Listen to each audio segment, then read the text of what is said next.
Halo guys, Assalamualaikum warahmatullahi wabarakatuh. Halo, perkenalkan aku Rifki.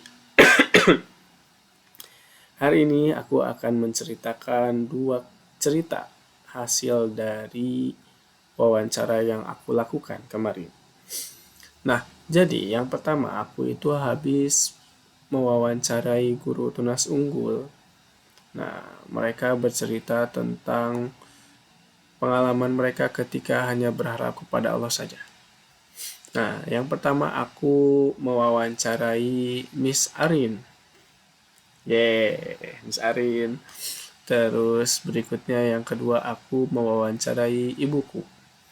Nah, cerita Miss Arin menurutku itu sangat menyedihkan ya. Kenapa? Karena ketika saat itu Miss Arin bercerita kepadaku dan teman-teman yang lain bahwa Miss Arin sedang mengalami kesulitan, yaitu ketika sedang melahirkan anaknya.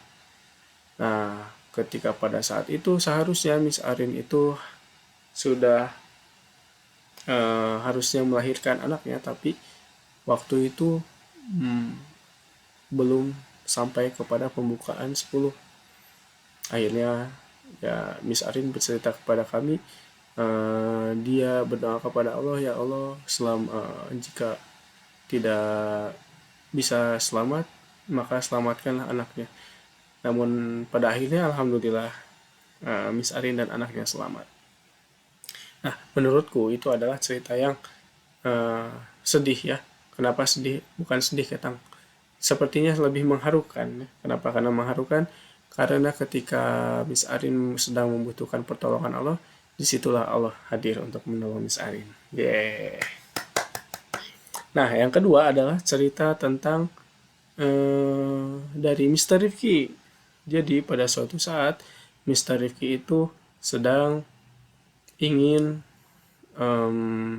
belajar kepada salah seorang guru terbaik, salah seorang qori terkenal, yaitu Muzamil.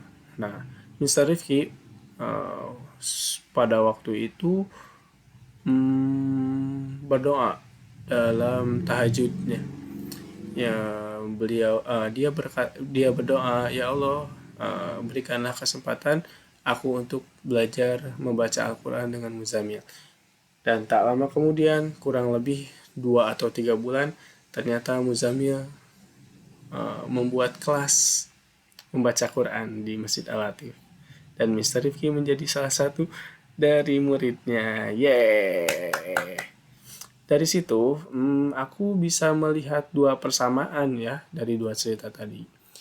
Persamaannya adalah Allah tidak pernah mengecewakan hambanya ketika dia hanya berharap kepada Allah. Jadi Allah itu pasti akan memberikan yang terbaik kepada hambanya.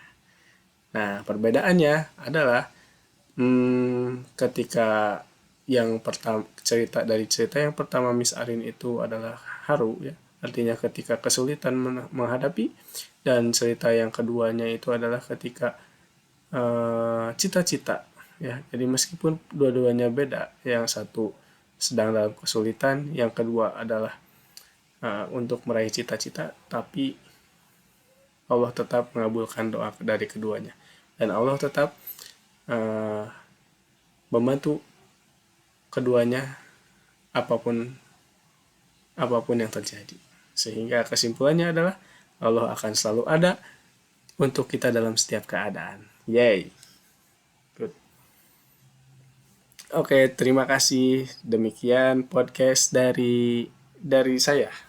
Terima kasih. Selamat sampai jumpa di lain waktu. Yeay.